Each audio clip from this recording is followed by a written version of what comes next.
We had a question in our introductions chat pod, and we do have the questions and discussion chat pod open, and we invite our participants to type in any questions or topics for discussion they have. To get us started, we did have in our registration, we provided everyone an opportunity to make comments and ask questions there. So we'll start with some of the questions we got from our registration, but then we certainly, again, do invite our participants on the webinar to put in any questions. And also, we would really like it if you would share any suggestions or strategies that you have in response to the topics discovered today. So let's start out with one of our questions. Haidee, if you could answer this or start out the conversation around how can schools, districts, and SEAs build trust with families and communities. Kirsten talked about some of the strategies in the toolkit. I wonder if you had anything else to offer. Yes, I'm glad you brought up what Kirsten has in the toolkit. It has a wealth of information, and I would ask our participants that are still online to add their suggestions. There's going to be more than what I could even begin to discuss right now. So your suggestions as listeners, please share with everyone else what you've learned. And what I would add is that building trust takes time. It's respecting the other, who you want to build the trust with, respecting their values and where they're coming from and their culture.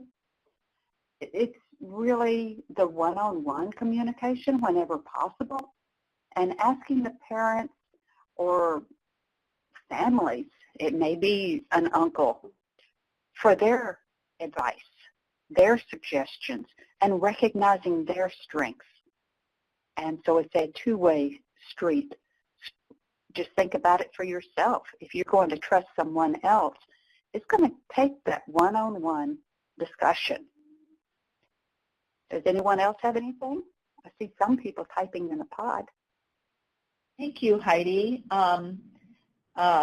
Kirsten, did you want to add anything else from in addition to what you had in the toolkit, or I can go on to another question? I think we're set to go on to another question.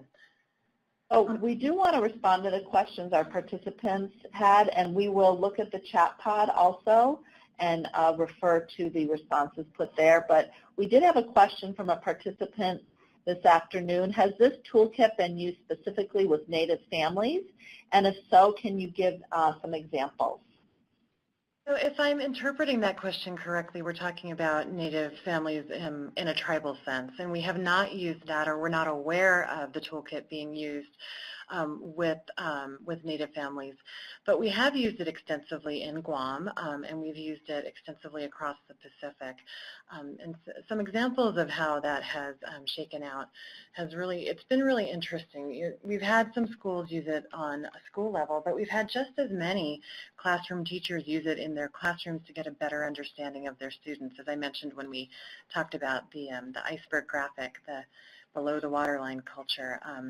I think it's likely that many of the same challenges that we face in the Pacific are also common to other Native cultures. And so I think, if you do go ahead and take a look at those strategies, it's my hope that those strategies would be useful for you. But I'm going to go ahead and shoot out my email address in the chat box as well if you'd like to follow up on specific questions about that specific context, or maybe would like some additional guidance on how to use that toolkit. Okay, thank you, Kirsten. And let's take a look at the chat pod.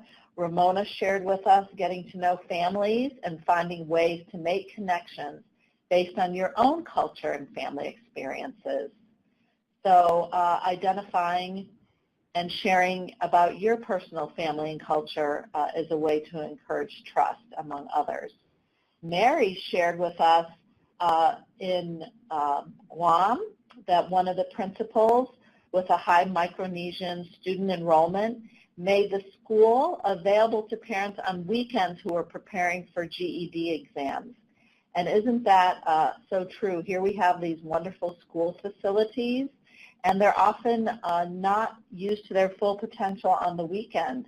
So thank you, Mary, for sharing that example of building trust. Let's see. We have some other questions.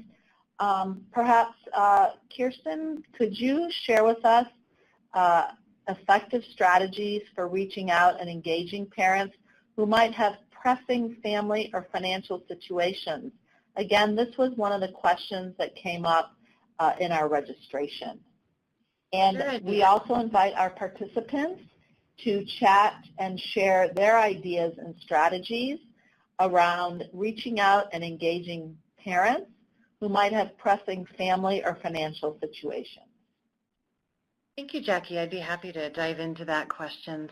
So as you heard, we talk a lot in the toolkit about building trust and about two-way communication, and that can apply to all groups and all demographics. You know, we focus specifically on diverse cultures, but you may have other demographics who have, you know, some kind of family situation. Maybe there's a death in the family, or maybe there's a divorce, financial situations, maybe there's some struggles happening within the family.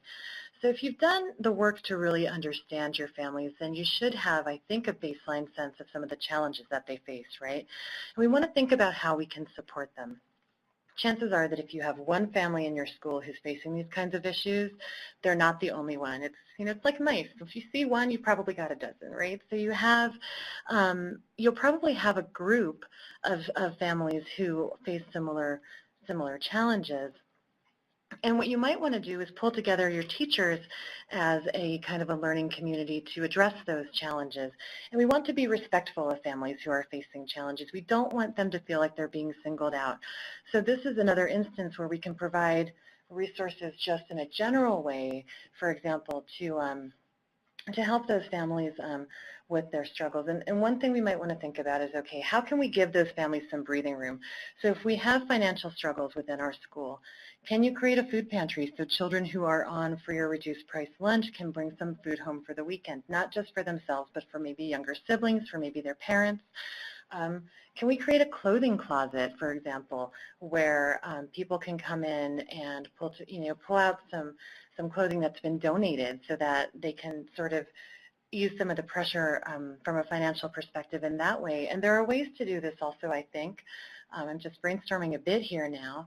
So there's ways to do this, I think, that provide other venues for family and community engagement. So for example, if you do have kind of a clothing closet available, you might want to open that early in the morning or after school or on the weekends. And there are two reasons for that. I think you want to you don't want to embarrass your families. You don't want them to feel like they're singled out. Obviously, that's a very real concern. But you also want to provide an opportunity for maybe some more discussion. So let's say, you know, your clothing closet is open for a couple of hours on a Saturday. Maybe the principal or the assistant principal is willing to staff that for an hour or two. And maybe when families come in, you can kind of, you know, get some conversations going about what their situation looks like, and maybe how we can, as a school community, additionally support people.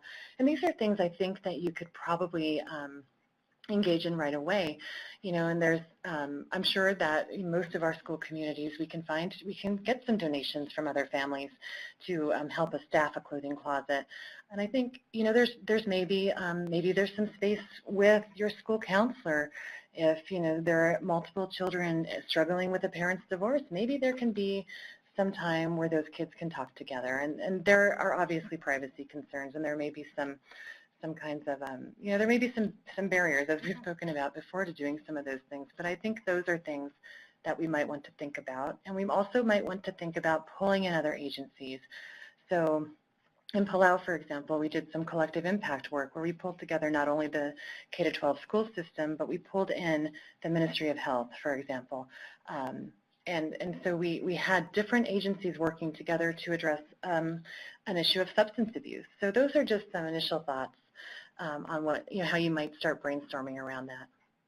Thank you, Kirsten. And we do have Robin in our one of our participants shared that her brother, who is a principal in an Alaska rural school, held a potluck at the end of the parent-teacher conference day and raffled off a barrel of fuel oil for anyone who attended. They were eligible to win that barrel, and the parent turnout was increased by over 80%.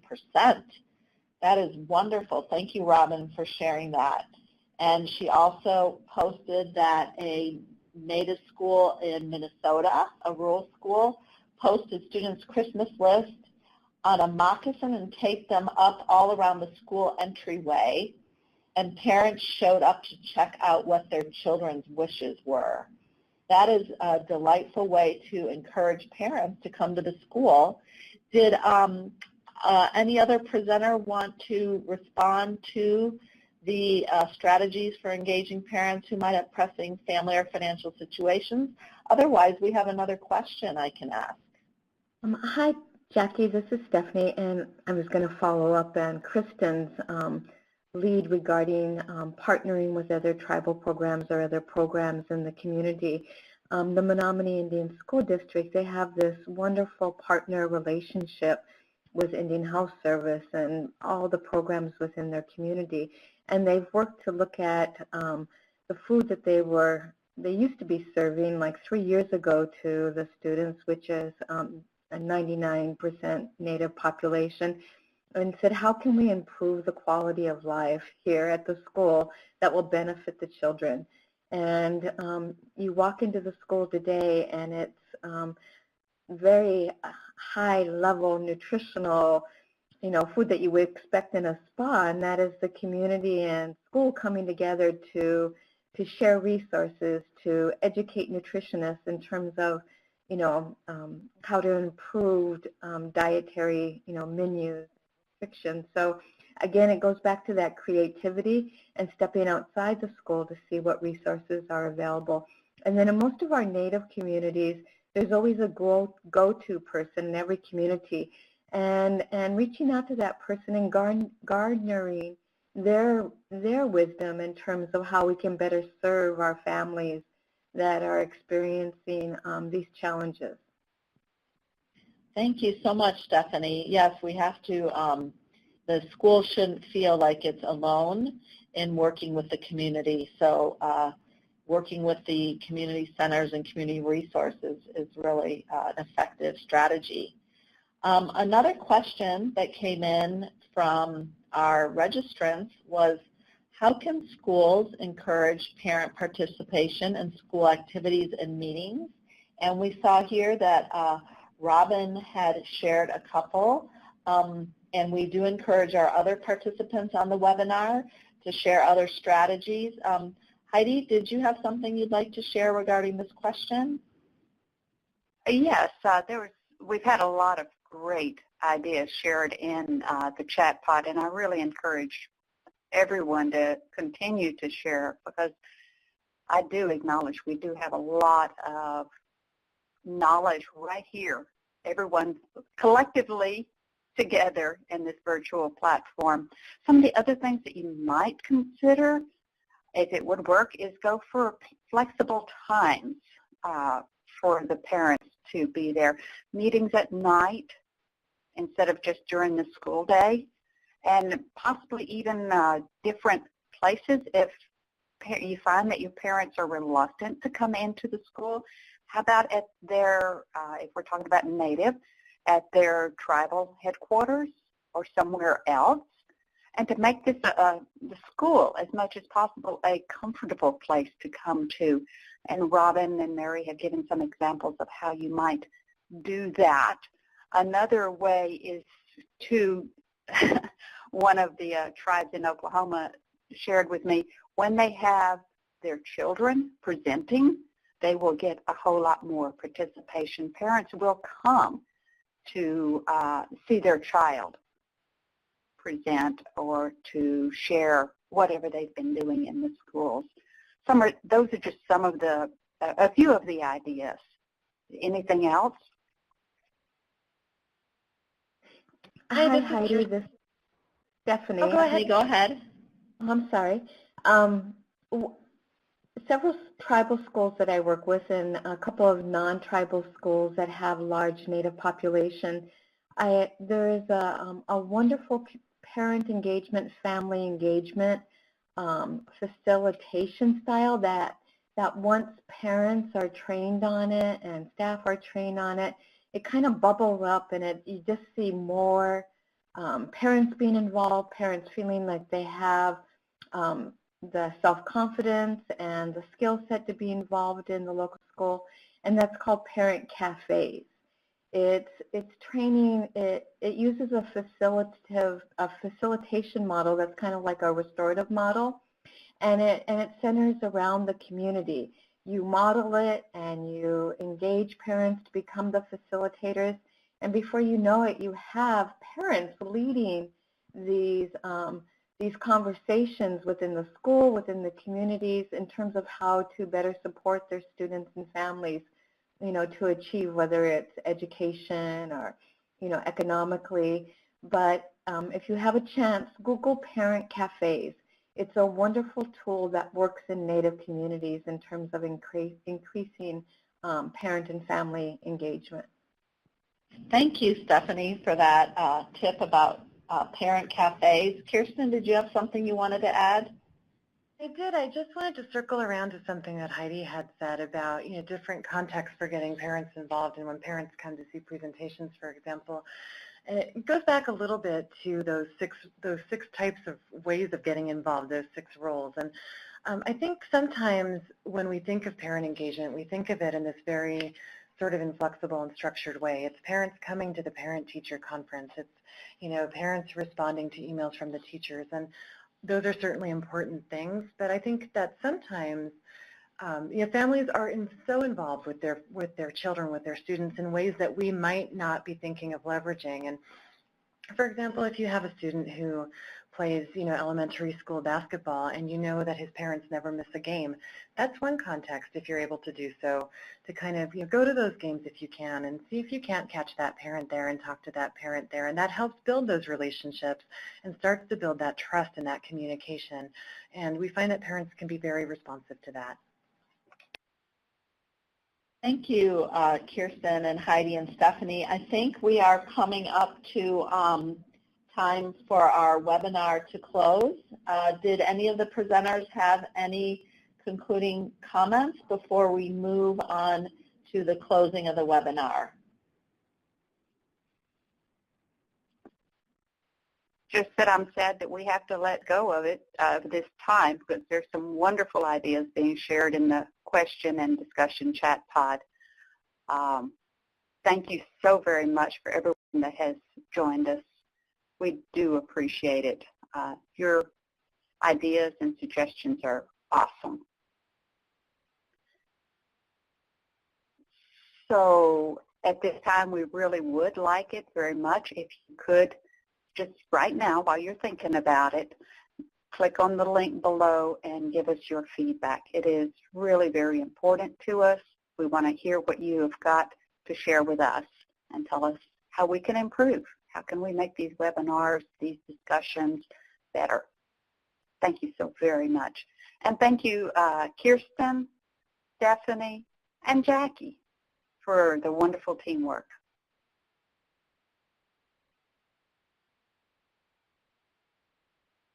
Thank you, Haidee.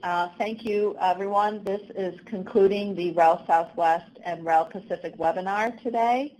And we will send you an email when the archive is posted, and you'll be able to access all the information there. In the meantime, do visit our websites. A lot of the information shared in the webinar today is also on our websites as well. Thank you.